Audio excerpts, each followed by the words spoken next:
오늘은 유독 많이 빠지셨어요. 아주 무슨 작정하고 오늘 안 나오기로 결정을 하시고 회의를 하셨나 어떻게 전체가 그냥 일이 많으신 것 같아요. 읽은 말씀을 중심으로 해서 갈라디아서 말씀을 이제 우리가 금요 철야기도 때 이제 쭉 묵상하게 됩니다. 그래서 이 말씀들을 한번 묵상하면서 은혜를 나누려고 합니다. 원래 인사말을 우리가 1절에서 5절을 말씀하면서 지난 시간 우리가 복습을 하면 평강은 뭘 통해서 온다고 그랬습니까? 하나님의 은혜, 십자가의 은혜입니다. 이 은혜가 없이는 평강의 열매가 맺힐 수가 없어요. 그래서 평안은 뺏어갈 수도 없고 빼앗기지도 않습니다. 왜요? 그리스도 안에서 하나님의 은혜로 주어진 것이기 때문에 이 메시지를 가지고 동일하게 얘기를 합니다. 그래서 사도행전 20장에 보면 은혜의 복음에 대해서 얘기합니다. 20장 나의 달려갈 길과 주 예수께 받은 사명, 그죠? 그래서 이 은혜의 복음을 증거하는 일에는 나의 생명을 조금 더 귀한 것으로 여기지 않는다. 무슨 복음이라고 그랬습니까? 은혜의 복음이에요. 은혜는 우리 신앙생활입니다. 신앙생활의 처음도 은혜고 결과도 은혜입니다. 그래서 예배서 1장은 뭐라고 표현합니까? 너희가 그 은혜로, 그죠? 믿음으로 말미암아 구원을 얻었나니 이것이 너희에게서 난 것이 아니요 하나님께로 난 것인데 이게 뭡니까? 하나님의 선물이다 이렇게 표현합니다. 그래서 은혜가 먼저예요. 창세전 그리스도 안에서 여러분을 예정하시고 때가 돼서 그리스도를 이 땅에 보내시고 우리를 대속하는, 그죠? 십자가의 놀라운 대속의 은혜를 통해서 우리의 죄를 없이 하시고 율법의 요구를 다 이루십니다. 구약의 모든 사람들은 율법의 요구를 이뤘습니까? 이루지 못했어요. 죄 가운데 인간의 한계를 보여줬습니다. 다 무너졌어요. 다 쓰러지고. 그런데 이 땅에 인간의 종된 형상을 입고 오신 예수님은 그러지 않으셨어요. 예수님은 율법을 다 이루십니다. 다 이루세요. 그래서 그 율법의 의로 인해서 이루신 그 의를 통해서 우리가 전가받고 믿음 안에서 구원받게 되는 거예요. 이게 너무나 놀라운 축복입니다. 그래서 구원은 은혜예요. 그 일이 이루어지는 과정 속에 우리가 하나님과 함께 모의를 했다든가 또 하나님이 하시는 일에 도움을 줬다든가 하는 게 전혀 없어요. 공로도 없고 자격도 없어요. 왜요? 죄 가지고 있는 사람이 그 문제를 다룰 수가 없어요. 참여할 수도 없고 참여할 방법도 없고 우리는 그때 이미 이 땅에 존재하지도 않았던 때예요. 그때 이미 삼위 하나님께서 그 일을 이루신 거예요. 그래서 그렇게 본다면 신앙생활은 철저히 은혜입니다. 철저히 은혜. 제가 제2교회 수원 제2교회 당회장이기 때문에 그 이제 담임 교육자를 세우는 과정을 제가 지금 진행하고 있어요. 앞으로 한 2달은 더 가야 될 것 같은데 그 사이에 좀 장례가 좀 일어나지 않게 해달라고 좀 기도해 줬으면 좋겠어요. 2번째 장례가 나서 지금 가서 예배 드리고 왔거든요. 근데 이제 한번 이제 뭐 이렇게 드리고 오면 천국 황송 예배해서 한번 드리고 나면 참 좋을 것 같은데 목사님 입간 예배도 드려주세요 그러더라고요. 내일 아침에 또 가야 돼요. 제가 또 입간 예배 드려주고. 이제 이 장례가 또 나면 제가 이제 임시 당회장입니다. 그 교회 교육자가 세워지기 전까지는 그 전반적인 모든 것들을 제가 진행해요. 이번 주 설교는 누구를 세우시죠 해서 세웁니다. 목사님을 제가 이렇게 추천해서 그분이 가서 설교합니다. 다음 주는 누구 하시죠? 제가 하는 대로. 다 의견이 들어와요. 저 장로님이 목사님 이렇게 됐는데 어떻게 할까요? 이렇게 들어와요. 그럼 그렇게 하시라고 해서 이렇게 진행됩니다. 빨리 끝냈으면 좋겠어요. 기도해 주세요. 빨리 끝낼 수 있게. 그래서 가장 심각한 문제는 뭐냐 하면 6절입니다. 사실 사도 바울이 1절에서 5절까지 말씀해서 갈라디아 교회에 인사말입니다. 그죠? 은혜와 평강이 있기를 원한다. 그리고 우리를 건지시기 위해서 어떻게 해요? 자기 몸을 주셨다. 이 메시지를 지난 시간 우리가 생각했던 거고 오늘 6절은 뭡니까? 그러면은 이제 본론으로 들어가야 될 거 아닙니까? 근데 여기 본론보다도 사실은 감사의 말이 들어가야 되거든요. 근데 그런 어떤 인사말 같은 걸 그냥 거두절미하고 다 빼버립니다. 그리고 6절서부터 바로 복음에 대해서 얘기합니다. 다른 복음은 없다. 그러니까 그리스도의 은혜로 너희를 부르신 이를 이같이 속히 떠나 다른 복음을 따르는 것을 내가 이상하게 여긴다. 아주 심각한 문제예요. 이상하게 여긴다는 건 뭐냐면 NIV 성경에서는 단순히 놀랄 것이 아니다. 그러니까 사실을 지적하는 이상으로 놀라고 반대하고 실망하고 책망하고 꾸짖는다라는 뜻이 담겨 있는 단어를 쓰고 있습니다. 예. 그래서 아주 강력함, 이상하게 여긴다. 그러니까 쉽게 말하면 너희가 어찌 그럴 수 있느냐 이런 뜻입니다. 아주 책망과 나무람에 그 속에 담겨 있는 이런 뜻이에요. 그러니까 복음을 버린 겁니다. 은혜의 복음을 저버렸다는 겁니다. 아무 자격이 없는 자들이 하나님의 은혜로 그리스도를 통해서 은혜가 왕노릇하는 통치하는 영역으로 우리가 이동했어요. 전에는 우리가 어떤 상태에 있었습니까? 원죄로 말미암아 이 땅에 태어납니다. 태어나면 세상에 어떤 질서에 있다고 그랬습니까? 잘못된 가치관과 질서 속에 갇히게 돼요. 근데 그것은 누가 주장한다 그랬습니까? 사단이 그 일을 합니다. 그러니까 태어나면서부터 우리는 어떻게 해요? 죄 가운데 태어나고 잘못된 질서와 잘못된 가치관 속에서 성공이라고 하는 미명하에 달려갑니다. 그런데 정작 중요한 건 뭐예요? 우리가 하나님 아버지, 하나님 앞에 있어야 될 사람들인데 그런데도 불구하고 하나님 에덴 동산에서 쫓겨났다는 거예요. 그럼 다시 들어가려면 어떻게 돼요? 죄 문제가 해결돼야 됩니다. 내가 왕인데 지금 사단의 미혹에 의해서 지금 쫓겨났어요. 그러면 우리에게 가장 큰 축복은 뭡니까? 다시 돌아가는 겁니다. 왕 대신 하나님 앞에 영광의 보좌 앞에 우리가 다시 나아가는 거예요. 그게 평안입니다. 그게 샬롬이에요. 샬롬. 샬롬이라는 뜻은 하나님과 하나가 됐다는 거예요. 한 식탁에 둘러앉은 모습이에요. 여러분 가장 이상적으로 아름다운 모습이 뭡니까? 가족이 평화 속에서 어떻게 해요?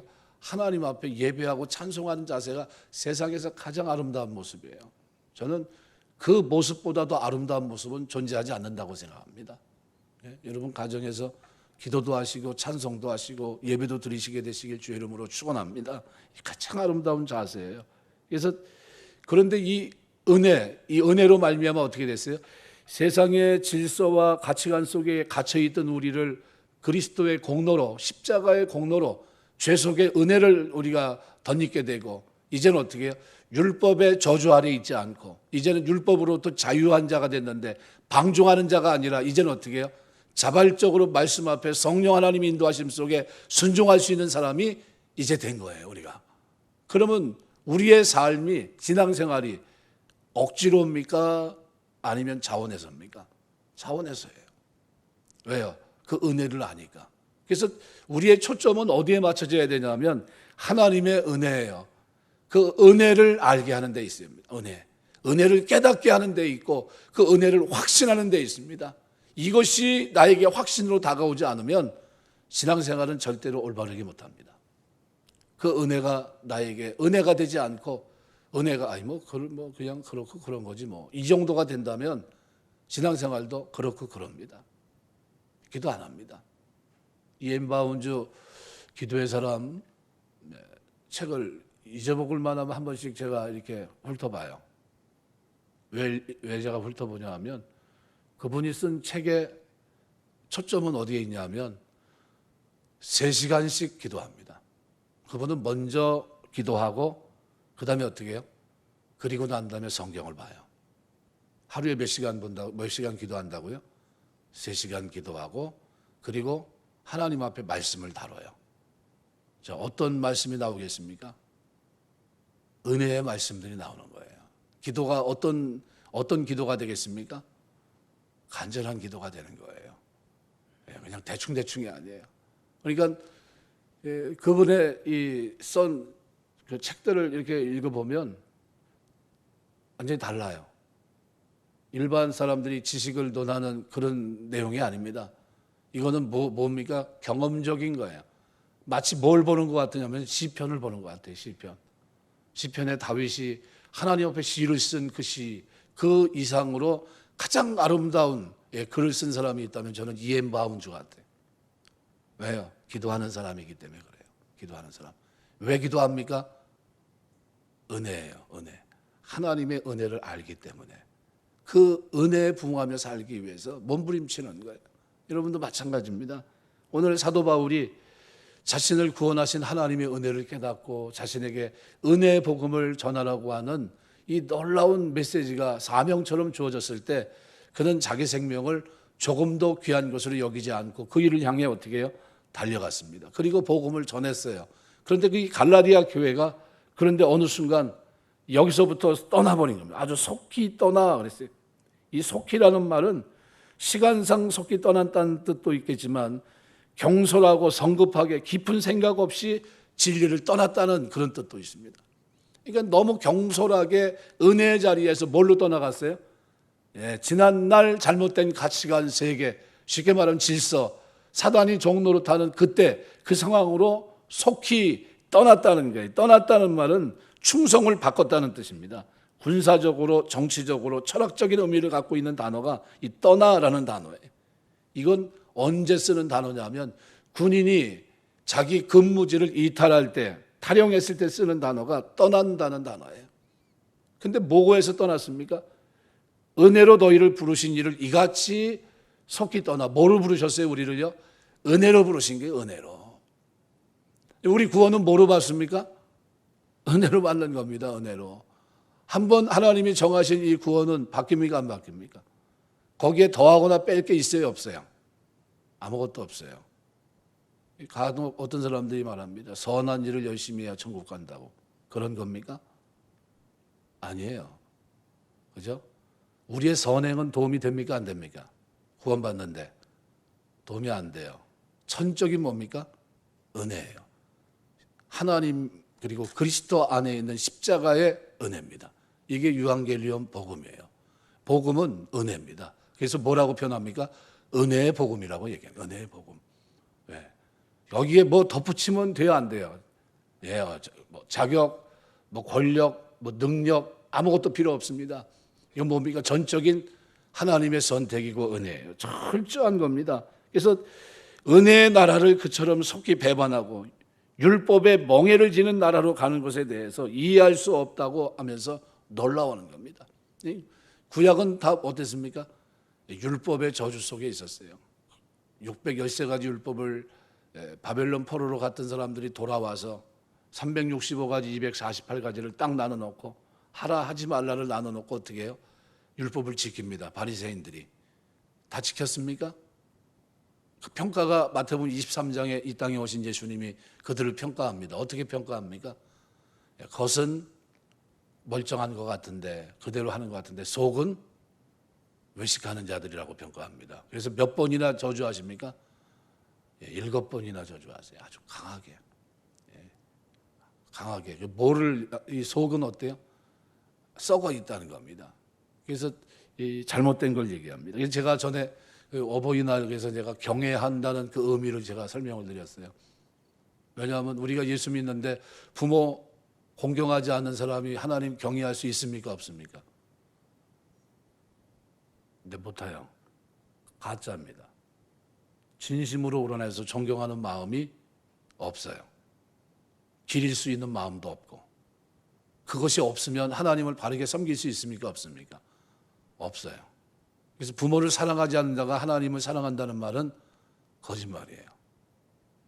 부모 앞에 효를 행하는 것이 마땅한 겁니다. 그래서 여기 오늘 본문에 아주 심각한 문제를 저들이 은혜에서 떠났어요. 너무 속히 떠나버립니다. 이렇게 되니까 사도 바울이 이것이 너무나 중요하니까 이 사람들을 향해서 어떻게 해요? 아주 단호한 저주를 내립니다. 아주 7절, 8절, 9절 같은 데 보면 저주에 대한 내용을 해요. 저주에 대한 내용. 여러분 저주는 우리 입에서 마태복음 10장에 지난 시간 뭘 했습니까? 어디 들어가든지 평안하기를 빌라. 빈 평안이 그에게 합당하면 그에게 임할 것이요 그에게 합당치 않으면 너에게 임하리라 그랬거든요. 그럼 우리는 어디 가든지 평안을 빌어야 되는데 평안은 뭐와 관계되어 있다고요? 은혜의 결과로 평안이에요. 그러니까 평안을 빌면 여기에 반드시 뭐가 쫓아가야 됩니까? 하나님의 은혜가, 하나님의 은혜로 인한 평강이 이 가정에 넘치길 원합니다. 평안하기를 비는 게 성경적인 삶이에요. 어디 가든지 어느 집에 들어가든지 하나님 이 집에 하나님의 평안이 임하기를 원합니다. 기도하시면 하나님께서 어떻게 해요? 은혜 베푸실 줄 믿습니다. 은혜 베푸는 거예요. 우리가 살아가는 동안 계속 그렇게 살아야 됩니다. 그래서 여기 보시면 7절에도 다른 복음은 없나니 다른 어떤 사람들이 너희를 교란하여 그리스도의 복음을 변하게 하려 함이라. 근데 8절 보면 그러나 우리가 혹은 하늘로부터 온 천사라도 우리가 너에게 전한 복음에 다른 복음을 전하면 저주를 받을지어다. 또 9절 보면 우리가 전에 말하였거니와 내가 지금 다시 말하노니 만일 누구든지 너희에게 받은 것 외에 다른 복음을 전하면 저주를 받을지어다. 저주에 대한 내용을 하는데 다른 복음을 얘기합니다. 이 다른 복음은 뭘까요? 은혜에다가 문화까지 덧붙인 걸 얘기합니다. 은혜. 쉽게 말하면 유대인들을 예를 들어서 유대인들이 지금 예수를 믿었어요. 그런데 지금 여기 갈라디아는 뭡니까? 이방인들이에요.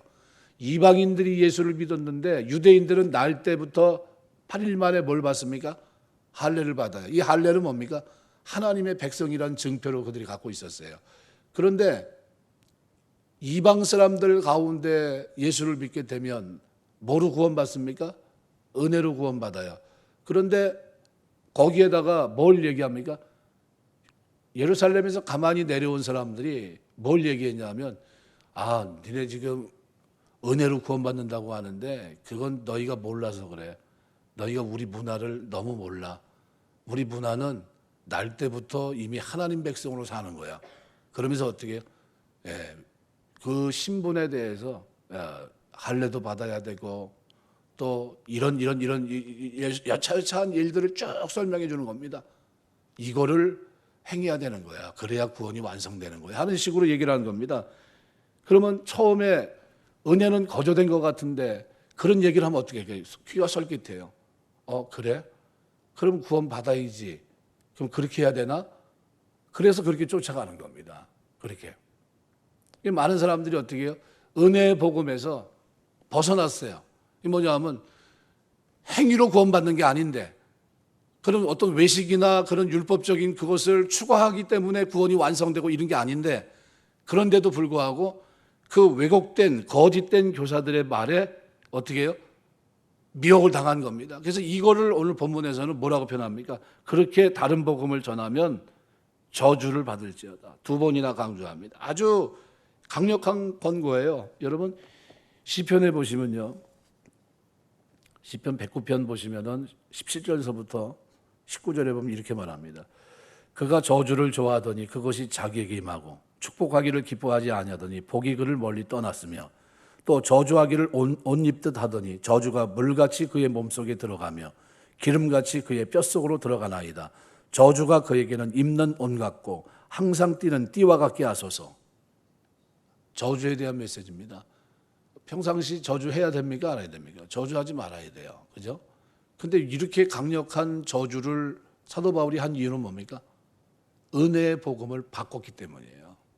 은혜의 복음.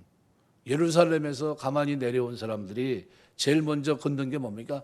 사도 바울의 사도성에 대해서 건드렸어요. 당신은 12사도 중에 들어간 사람이 아니잖아. 그 얘기를 했고. 그 다음에 당신이 전하는 복음도 문제가 있어. 은혜로 구원받는다고 하는데 어떻게 은혜로만 구원받아? 거기에 우리 유대인들은 우리 유대인 자체로 가지고 있는 이 모든 할례라든가 그 외 의식법 이런 것들을 다 지켜야 되는 거 아니야? 이 얘기를 한 겁니다. 근데 대부분의 이방인들이 어떻게 해요? 그걸 좋게 여겼어요. 그걸 받아들입니다. 그런데 바울은 뭐라고 얘기합니까? 다른 복음은 없다는 게. 오직 예수 그리스도가 복음이고 예수 자신이 복음입니다. 그것이 우리에게 전한 것이 뭡니까? 그분이 우리에게 전한 것이 복음이에요. 그래서 예수를 통해 밝히 드러나고 예수의 공로를 통해 우리에게 밝히 드러난 하나님의 은혜의 복음, 이것이 우리가 받아들이는 복음이에요. 그래서 예수를 통해서 하나님의 은혜를 밝히 드러내셨기 때문에 사람의 노력, 행위, 공로 없이 받는 하나님의 선물이 우리의 구원입니다. 그래서 값을 치를 수 없고 값을 따지거나 매길 수 없는 이것이 하나님의 은혜예요. 은혜. 이거를 하나님께서 어떻게 해요? 은혜로 우리에게 선물로 주신 겁니다. 근데 거짓 교사들이 가르친 다른 복음은 뭡니까? 12사도들에게 복음을 사도 바울이 배웠는데 가르침대로 가르치지 않았다는 거예요. 이 12사도는 유대인으로 전부 다 할례를 받은 사람입니다. 근데 바울은 유대 전통 속에서 성장했음에도 불구하고 이방인에게 복음을 전하면서 할례와 율법을 빼고 믿음으로만 은혜로만 구원받을 수 있다는 것을 선포했던 겁니다.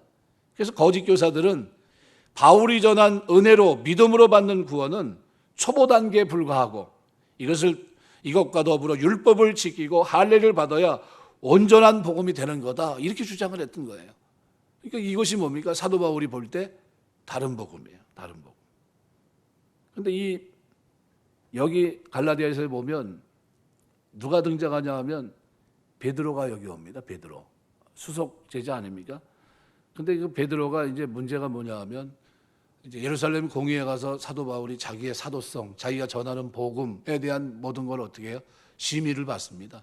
아무 문제가 없어요. 그래서 이제 내려오게 되는데, 근데 문제는 베드로가 함께 있으면서 엉뚱한 짓을 합니다. 뭐냐 하면 예루살렘에서 내려온다는 사람들의 말을 듣고서 그만 어떻게 해요? 이방인과 같이 식사를 한다 말고 도망가요. 그 자리를 피해버립니다. 그 잘한 겁니까? 못한 겁니까? 유대인들 사고 속에 이방인과 함께 할 수 있습니까? 없습니까? 없어요. 마치 이방인은 사마리아 사람 생각하시면 됩니다. 사마리아 사람. 그들과 함께 하면 음식을 거기서 구했어요? 안 구했어요? 음식을 구하지 않습니다. 그들과 함께 하면 뭐가 됩니까? 죄가 돼요. 이게 이방인과 함께 한다는 건 곧 뭡니까? 내가 정결하지 못하고 그래서 일주일간 어떻게 해요? 격리돼야 된다는 거. 요즘 우리가 사회적 격리 많이 하죠. 죄로 여깁니다. 죄로. 이방인과 교제하는 것 자체가 죄라고 봤어요. 그럼 얼마나 심각합니까? 그런데 이방인 그 땅에서 복음을 전했는데 같이 밥을 먹던 사도 베드로가 도망가요. 나중에 어떻게 했을까요? 공개 석상에서 사도 바울을 일으켜요. 베드로를 일으킵니다. 바울이. 그리고 면박을 줍니다.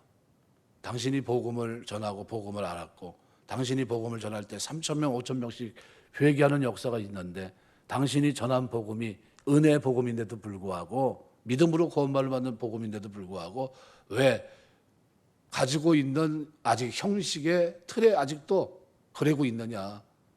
그런 겁니다. 그래서 그거를 야단칩니다. 그래서 거짓 선생들의 교훈은 이방인도 할례를 받아서 유대인처럼 돼야 성도가 될 수 있다고 가르친 겁니다. 서구 기독교가 복음을 세상에 전파하고 가르칠 때 잘못한 것 중에 하나가 뭘까요? 문화와 함께 들어간 겁니다. 문화. 너희가 예수를 믿으면 이것까지 해야 돼. 이렇게 달라져야 돼. 이렇게 해야 구원받는 거야 된 겁니다. 거기에 뭐가 첨가된 겁니까? 우리의 삶, 변화된 삶까지 얘기한 겁니다. 그걸로 구원받는 겁니까? 은혜는, 그죠? 구원은 뭐로 받아요? 예수님의 십자가의 공로예요. 믿음으로 받는 겁니다. 은혜로. 그거를 정확하게 긋고 그 다음에 뭡니까? 구원받은 뒤에 성화의 삶을 사는 걸 말합니다. 성화의 삶은 뭡니까? 날마다 경건하고 거룩하게 끊임없이 어떻게 해요? 자신을 말씀 앞에 순종하고 살아가기 위해 사는 겁니다. 그렇게 살기 때문에 구원받는 겁니까? 아니에요. 뭐로 받은 거예요? 은혜의 믿음으로 구원받은 거예요. 여러분 지금 우리가 예수를 믿었어요. 구원이 바뀝니까? 안 바뀝니까? 아니 크게 한번 내세요. 바뀌어요? 안 바뀌어요? 신앙생활 좀 옳게 못하고 내가 좀 은혜에서 좀 멀어진 것 같고 그러면 구원이 싹 바뀌었다가 그때는 지옥에 내려갔다가 내가 좀 신앙생활 좀 열심히 하고 새벽에도 좀 나오고 철학기도도 나오고 예배 시간 잘 지키고 이러면 천국에 가 있고 이런 겁니까? 그런 게 아니에요.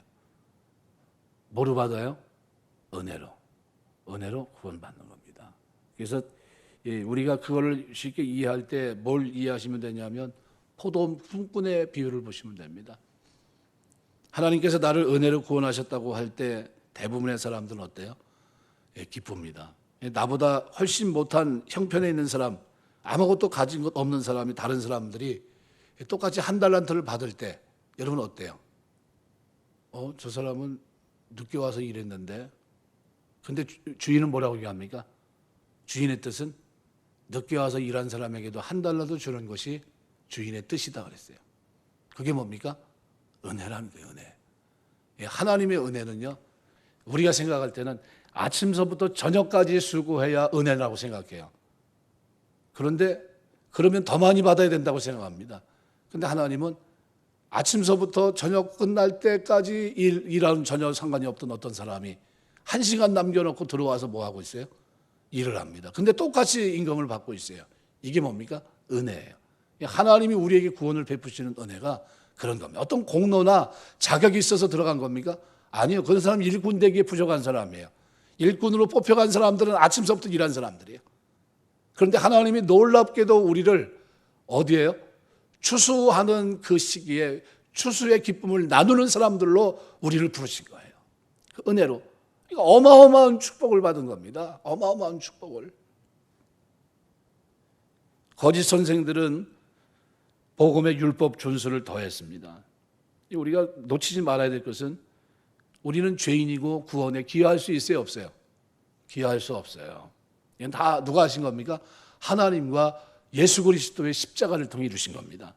또 두 번째는 구원받으려면 그리스도께서 이루신 일인 그리스도의 은혜를 믿을 뿐 거기에 아무것도 더해서도 안 됩니다. 오직 십자가의 공로예요. 그래서 사도 바울이 뭘 자랑한다고 그랬습니까? 십자가만 자랑해요. 십자가. 왜요? 자기가 자랑할 것이 그렇게 많았거든요. 학벌이나 배경이나 모든 면에 있어서 자랑할 것이 많았지만 아무것도 아니라는 게, 내가 자랑할 것은 뭐예요? 은혜예요. 은혜. 오직 나를 부르신 은혜, 나를 아시고 선택하신 은혜, 사명 주신 은혜, 더 많이 일할 수 있도록, 수고할 수 있도록 베푸신 은혜, 이 은혜만을 그가 얘기합니다. 율법을 지켜 하나님 앞에 완전하게 설 수 있는 사람은 아무도 없어요. 사도행전 15장 예루살렘 회의 때 사도 베드로는 사도행전 15장 10절에서 이렇게 말합니다. 우리 조상과 우리도 등이 매지 못하던 멍에를 제자들의 목에 두려느냐. 그래서 모든 사람들은 예수를 믿어 구원받는 것이 진리라고 예루살렘 회의에서 이미 결정을 했던 겁니다. 그래서 믿음으로 구원받는 것이지 선행으로 구원받는 것이 아니다 하는 것을 예루살렘 공의에서 이미 결정했습니다. 그래서 성경은 예수 그리스도께서 이 땅에 오셔서 하신 일이 무엇이라고 선포합니까? 바로 율법을 완성하신 걸로 얘기합니다. 어머니 못에서부터 죄를 가지고 태어난 우리는 한 번도 율법을 사랑해서 바르게 지켜본 적이 없어요. 중심으로 지켜본 적이 없습니다. 그런데 예수께서 사람의 몸을 입고 이 땅에 오셔서 우리 대신 율법을 완전히 지키십니다. 또한 모든 형벌과 진노를 십자가에서 몸으로 다 받으십니다. 그분은 율법을 지켜 구원받을 수 없는 우리를 위해서 스스로 완전한 의가 되셔서 우리를 구원받게 하십니다. 그런데 다시 율법을 요구하는 것은 구주를 통해 완성된 율법을 깨는 것하고 똑같아요. 다시 율법을 요구한다는 것은. 우리에게 선을 행하라고 하는 요구는 예수의 완전한 공로, 그 진리를 깨는 겁니다. 죄를 가지고 태어난 우리에게는 두 가지 중요한 경향이 있습니다. 자기 중심성과 종교성입니다. 그래서 제가 포도원 품꾼의 비유를 얘기했는데, 하나님께서 나를 은혜로 구원하셨다고 할 때는 기쁘지만 나보다 훨씬 못한 형편에 있는 사람, 아무것도 가진 것이 없는 다른 사람들에게 하나님의 은혜가 동일하게 적용되면 마음이 불편해합니다. 왜 저 사람이 은혜를 받지? 저 같은 사람이? 자기는 뭐예요? 자기는 구원받았다는 거예요. 이런 태도가 우리에게 있어요. 아주 자기 중심성이고, 나는 괜찮은데 저 사람은 문제가 있어요. 우리가 죄를 지면 뭐래요? 내가 지면, 저 사람이 지면 뭐예요? 죄고, 내가 지면 죄가 아니죠. 로맨스가 되는 거예요. 내가 지면 로맨스, 저 사람이 지면 죄. 그런 식으로 생각을 합니다. 그래서 자기 중심성과 악한 종교성이 만나면 다른 복음이 생기는 겁니다. 다른 복음. 이제 우리 지금 이단들이 많잖아요. 뭐 신천지도 있고, 뭐 다양하지 않습니까? 정명석이도 있고, 뭐 부지기수예요. 왜 그렇습니까? 은혜에다가 뭘 플러스해요? 삶, 인간의 삶, 공로, 선행, 이런 것들이 자꾸 들어가는 거예요. 자유주의가 왜 이단이라고 얘기합니까? 알미니암주의를. 선한 일을 해야 된다. 자기 스스로 그렇게 길을 걸어가야 된다. 그래야 구원받는 거 아니냐. 이렇게 얘기합니다. 칼빈주의에서 뭐래요? 전적인 은혜예요. 불강력적인 은혜입니다. 구원은 은혜예요, 은혜. 근데 그거를 어떻게 해요? 자꾸 포장지를 어떻게 해요? 인간이 좋아하는 그런 포장지로. 그래서 예수 믿다가 좀, 이렇게 구원받는 게 너무 간단한 거 아니야? 이렇게 생각합니다. 그래서 자꾸 다른 종교에 가서 기웃기웃 하면 거기 가면 뭐가 있어요? 고잉이 있고 참회가 있고, 그죠? 별별 이상한 게 많아요. 저것도 해야 되고 저것도 해야 되고 계속 행위입니다, 행위. 그렇게 해야 뭐가 돼요? 천국에 가는 것처럼 만들어놔요. 그렇습니까? 그게 뭡니까? 그게 이단이에요. 그래서 이게 자꾸 악한 종교성, 자기 중심성, 이것이 자꾸 만나면 이상한 종교가 하나씩 탄생하는 겁니다. 우리는 공로를 첨가해서 나를 다른 사람과 구별하고 나를 더 높은 자리에 앉히려고 합니다. 우리의 패역한 죄성이 종교적 영역에서도 나오는 겁니다. 그래서 사람들은 이 땅에서 만날 수 있는 다른 복음을 그래서 환영해요. 그것으로 자기 마음을 충족시키는 겁니다. 내가 어떻게 저들과 같을 수 있는가? 저런 사람과 나를 똑같이 취급하는 것은 불공평하다고 생각하기 때문에 다른 복음을 저들이 받아들이면서 기쁨을 느끼는 겁니다. 우리의 죄성은 하나님이 구주 예수를 통해 우리를 완전하게 바꾸신 진리를 선택하기보다는 다른 복음을 찾는다는 거예요. 자꾸 만듭니다. 뭔가 만들어요. 말씀을 맺겠습니다. 오늘 본문은 그래서 뭐라고 얘기합니까? 다른 복음은 없다는 거예요. 어떤 복음을 얘기합니까? 은혜 복음이 성경에서 말하는 복음이에요. 은혜는 우리가 구원받는 그 구원은 뭡니까? 예수님의 은혜예요. 하나님의 은혜, 하나님의 지혜와 그리스도의 십자가의 그죠? 율법을 이루신 놀라운 축복으로 인한 구원이에요. 이거는 바뀝니까? 안 바뀝니까? 바뀌지 않습니다. 내가 예수를 믿는 한 절대로 바뀌지 않아요. 그리고 그 믿음은 구원받은 그 사람은 그 이후로 삶이 어떻게 될까요? 서서히 점진적으로 바뀌어갑니다. 내가 믿었기 때문에 그날로 확 바뀝니까? 그렇게 되지 않아요. 성화의 삶을 살아갑니다. 끊임없이 성령께서 내 안에서 어떻게 말씀을 깨닫게 하시고 떠오르게 하시고 그죠? 생각나게 하시고 그리고 죄로부터 나를 어떻게 해요? 거룩하게 경건한 삶으로 한 걸음 한 걸음 나가게 하십니다. 순례자의 길을 서서히 걷게 하세요. 그러면서 어느 순간 그리스도를 만납니다. 진짜 만나요. 네. 그 진짜 만나는 게 뭐냐 하면 이제 그 하나님의 은혜에 감격합니다. 이게 하나님의 은혜였구나. 뭘 통해서요? 말씀과 기도를 통해서 하나님 만나게 돼요. 그래서 신앙생활에서 가장 중요한 두 가지는 뭡니까? 기도 생활과 말씀 생활이에요. 요즘 현대인들이 신앙생활을 하면서 가장 잘못하는 것이 뭐냐 하면 기도하지 않는다는 거예요. 진짜 기도 안 합니다. 철저하게 마음 착심하고 기도 안 하는 것 같아요. 그래서 이엠바운주 얘기를 했는데 뭐를 쓰기 전에 하나님의 성경을 보기 전에 얼마나 기도한다고요? 3시간 기도하고 성경을 대했습니다. 그리고 기도하는 중에 나왔던 그걸 가지고 뭐를 했습니까? 책을 써내려간 거예요. 그래서 지금 몇몇 책들이 있어요. 유명한 책들이 많이 있습니다. 그 책 가운데 기도에 대한 가장 귀중한 고전은 누구 겁니까? 이엠바운주 겁니다. 그거를 벗어날 수가 없어요. 왜요? 기도하는 사람이었기 때문에 하나님의 은혜를 체험한 사람이었기 때문에 그렇습니다. 우리가 복음, 은혜로 구원받는 이 복음을 잊지 마셔야 돼요. 오직 이거 외에는 다른 복음이 없어요. 지금 뭐 돌아다니면서 사람들이 막 별소리를 다 하는데 흔들리지 마셔야 돼요. 말세는 뭐예요? 미혹하는 일이 많습니다. 이렇게 해야 구원받는 거야. 저게 구원이야. 뭐 이렇게 얘기합니다. 구원에는요, 거기에 아무것도 포함될 게 없어요. 인간의 공로는 하나도 들어가지 않습니다. 자기 의가 들어가는 게 아니에요. 누구 의가 들어갑니까? 십자가의 의입니다. 이것을 전가받는 게 칭의라고 합니다. 칭의. 의롭다고 여겨주시는 은혜예요. 이로 인해서 우리가 그리스도 안에 있는 것이 복입니다. 그래서 신약을 보시면 그리스도 안에 있는 나 바울은 이렇게 얘기합니다. 그리스도 안에 있는 게 복이에요. 그리스도 십자가의 은혜 속에 있는 것이 복입니다. 이 사람들에게 임하는 게 뭡니까? 평강이에요. 그래서 로마 시대 10대 내려간 박해가 있는 그 중에서도 죽어가는 그 어마어마한 고통의 혼란의 자리에서도 그들의 얼굴에 뭐예요? 네로가 보고 싶었던 것이 뭡니까? 고통에서 살려달라는 비명소리였는데 그 비명소리가 나지 않았다는 거예요. 왜요? 은혜의 복음을 알았기 때문에 내가 천국 백성이 됐고 죄 문제가 해결됐고 하나님과 화목된 자가 됐다는 이 평강이 그들의 영혼을 사로잡았기 때문이에요. 흔들림 없는 거예요. 그래서 잠깐의 고통이 하나님 앞에서 영원한 영광과 비교될 수 없다는 사실을 사도 바울이 그들에게 전달했고 그 전달 그대로 그들은 고난의 자리에서도 뭘 붙들었습니까? 은혜의 복음을 붙들은 거예요. 은혜의 복음을 붙들은 그 놀라운 축복이 그들에게 평강의 열매로 맺혔고 그 평강이 그들로 하여금 어떻게 해요?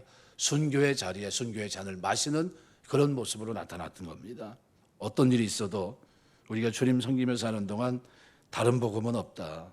오직 주님께서 성경을 통해 그리스도를 통해 이루신 이 복음 외에는 나는 받아들일 생각도 없고 앞으로도 그렇게 살 거다 하는 그런 여러분 가시고 여러분 기도하실 때마다 하나님 그 은혜로 나의 인생이 그 은혜로 하나님 앞에 살아가게 된다는 사실을 기억하면서 그 은혜 속에 승리하는 인생이 될 수 있도록 끊임없이 은혜를 구할 수 있는 저와 여러분 다 되시길 주의 이름으로 축원합니다. 기도하겠습니다.